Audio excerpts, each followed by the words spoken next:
Rakesh lived with his grandfather at the foot of the Mussoorie Hills. Their little house had a small garden full of flowers and a few fruit trees.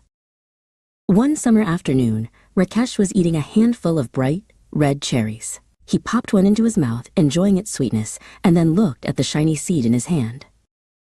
"Dadaji?" he asked curiously. "What should I do with this seed?" Grandfather smiled, his eyes twinkling. "Why don't you plant it? Who knows? One day it may grow into a tree."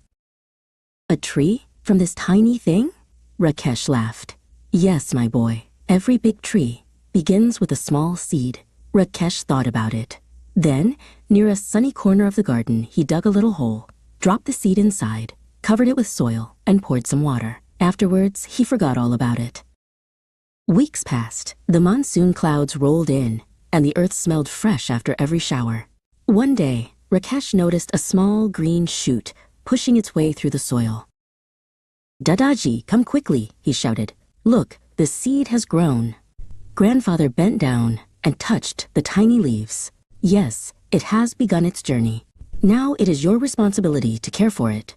Rakesh felt proud. Each day, he watered the plant and watched it grow taller.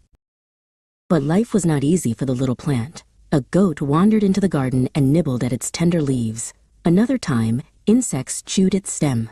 And once, a man with a scythe almost cut it down, mistaking it for a wild weed.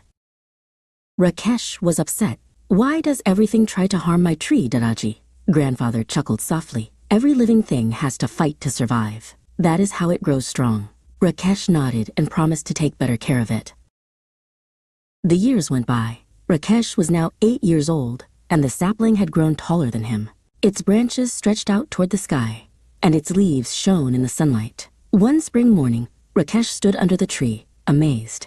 Beautiful pink blossoms had opened among the leaves. "It's so beautiful," he whispered, hardly believing his eyes. Not long after, the blossoms turned into bright cherries. They were small, but when Rakesh tasted one, it was sweet and juicy. He felt a deep happiness, not just for the cherries, but for the journey of the little seed that had grown with him. The tree had faced goats, insects, storms, and neglect, but it had survived, just like Rakesh himself was learning to survive and grow. Under its shade, he thought, all this from one small seed. And the cherry tree stood quietly, swaying in the mountain breeze, a reminder of patience, care, and the magic of nature.